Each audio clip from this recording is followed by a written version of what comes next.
Bonjour à tous, c'est Sakapus. Aujourd'hui, je vous propose de découvrir Heroes and Generals, un jeu encore en bêta fermée mais très prometteur. HNG, c'est un jeu un petit peu audacieux parce qu'il va vous proposer de mixer le FPS à la stratégie, un petit peu à la risque.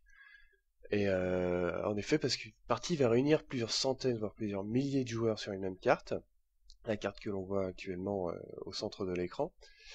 Et en opposant d'un côté les Alliés, de l'autre les Axes pendant une guerre, la Seconde Guerre mondiale, le but étant de capturer le QG ennemi, donc Londres d'un côté et le bunker du Foer de l'autre. Très grossièrement, d'un côté en fait, vous allez jouer en tant que général sur cette carte-là, c'est le côté stratégie, donc vous allez déployer des escouades, les déplacer sur la carte pour les répartir sur les différents fronts.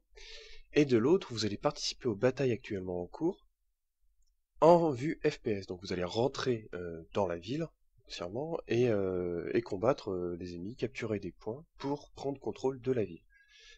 Alors je vais commencer par faire le tour de l'interface. Avec en haut à gauche, vous avez vos ressources. Donc la ressource de base, c'est le crédit, qui est gagné à chaque fois que vous finissez une partie FPS. Les gold, étant donné que c'est un free-to-play, les gold c'est acheté avec l'argent réel.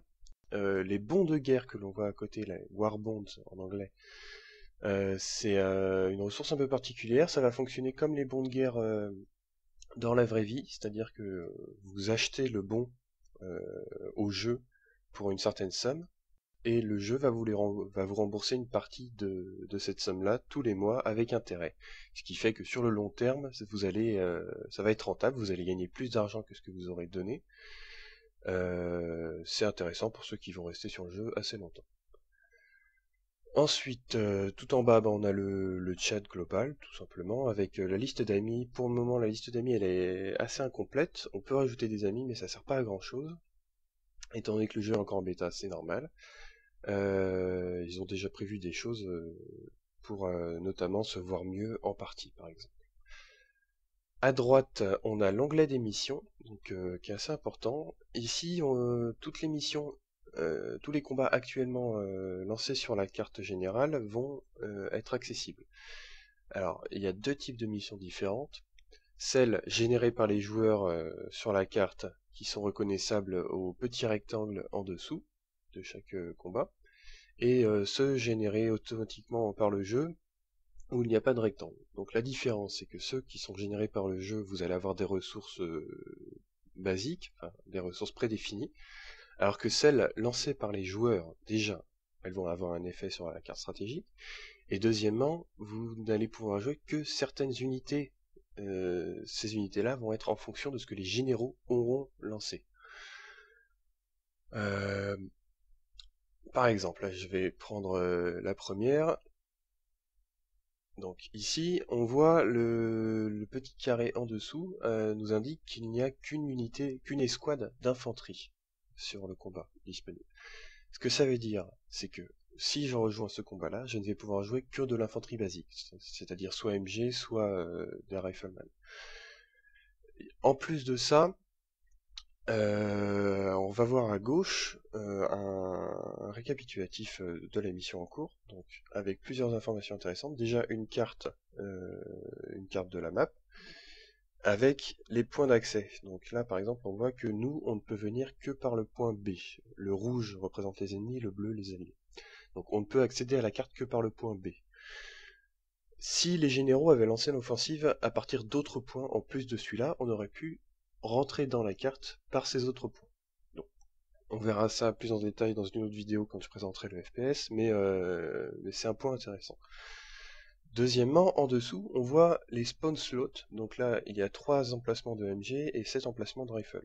Donc ça veut dire que ça correspond, ces emplacements-là, à une escouade d'infanterie. Donc ça veut dire qu'il ne pourra y avoir que 3 personnes à la MG et 7 personnes au rifle en même temps. C'est-à-dire que les parties sont de 12 contre 12 maximum. S'il y a 12 personnes qui rejoignent la partie, il y en a 2 qui ne pourront pas jouer. Tout ça parce qu'il n'y a pas eu un support suffisant de la part des généraux.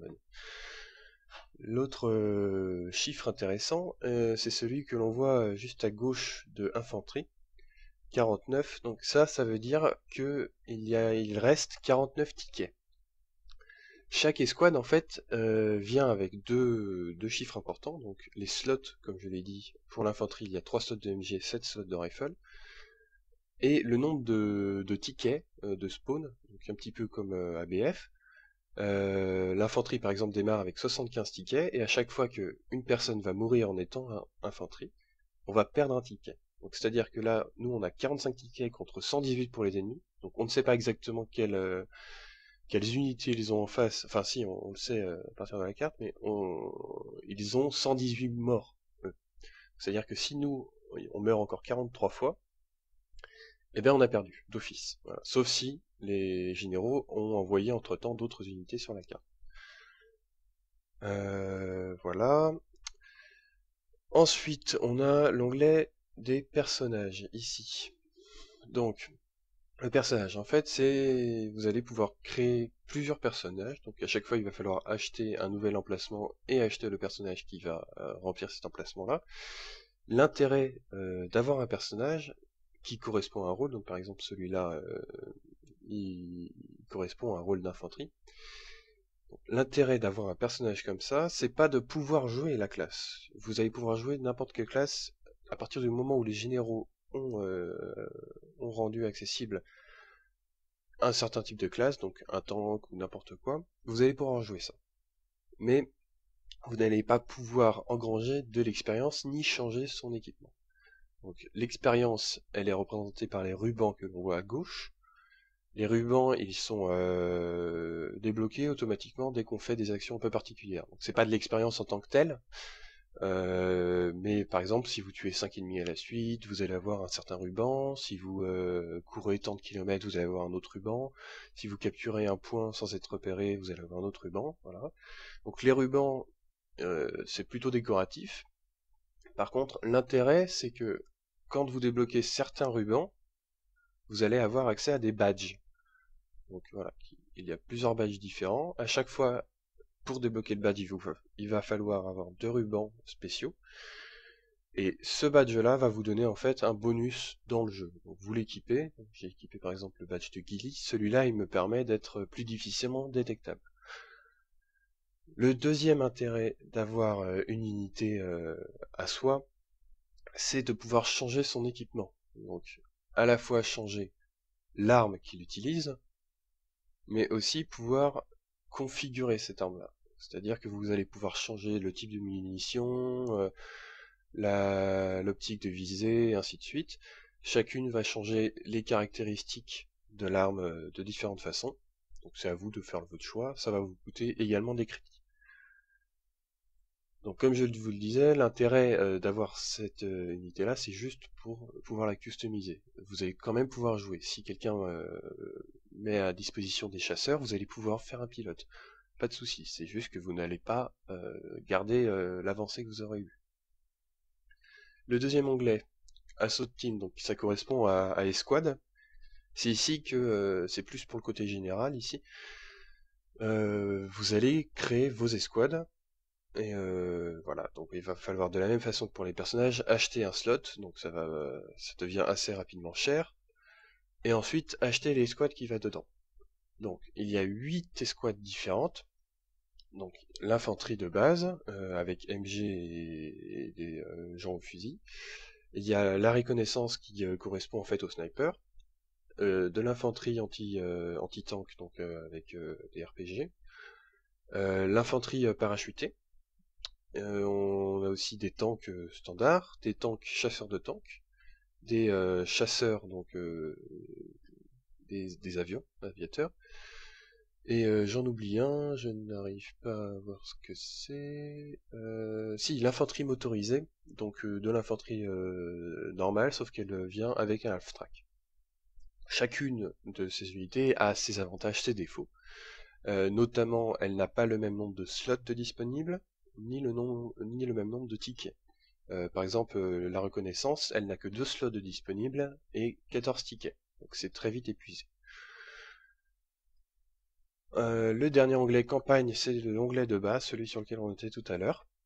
Donc on peut, à partir de là, quand on a l'unité, on peut la prendre et la déplacer un peu où on veut. Donc elle va se déplacer un petit peu lentement pour rejoindre l'endroit qu'on lui a dit. Donc à partir du moment où elle va rentrer, là si je la déplace sur le front ici, à partir du moment où mon escouade de reconnaissance sera arrivée sur ce point-là, les joueurs qui sont dans la partie en temps réel vont pouvoir jouer de la reconnaissance. Donc ça c'est un point très intéressant parce que ça donne des parties qui peuvent être très dynamiques. J'en ai eu une très sympa d'ailleurs où on avait commencé, les deux camps n'avaient que de l'infanterie, donc on commence à capturer des points. Et puis arrivé sur un des derniers points, on est complètement bloqué parce qu'il y a un tank. Et en tant qu'infanterie de base, on n'a absolument aucun moyen de se défendre contre un tank. On est resté bloqué quelques minutes, quelqu'un a demandé de l'aide sur le chat général. On peut faire un alt tab et revenir sur cette fenêtre-ci très rapidement, même en mode FPS, c'est très rapide, il n'y a pas de souci. Donc on peut déplacer ses unités en même temps qu'on joue en FPS en fait. Et donc on était bloqué à cause du tank. Et quelqu'un en fait a ramené son escouade de chasseurs. Donc au bout de quelques minutes, on a vu des avions débarquer qui ont bombardé le tank complètement. C'était plus qu'une carcasse fumante. C'est le gros point fort de ce jeu, c'est réussir à lier, même alors que c'est une bêta, il reste beaucoup de bugs, ils sont qu'au début du développement et il y a encore beaucoup de fonctionnalités qui sont prévues. Mais même à ce point très basique, on va dire, ça marche très bien. Voilà, c'est très dynamique. On sent à la fois en tant que joueur et en tant que général l'impact que nos actions ont. Voilà. Donc c'est un jeu à mon avis à suivre. Alors là, je pense que j'ai mis un petit peu de temps à présenter ça, donc ce que je vous propose, c'est de s'arrêter ici. Et je ferai une autre vidéo pour vous présenter juste le côté FPS. N'hésitez pas à aller faire un tour sur leur site si le concept vous intéresse, et je vous dis à la prochaine. Ciao!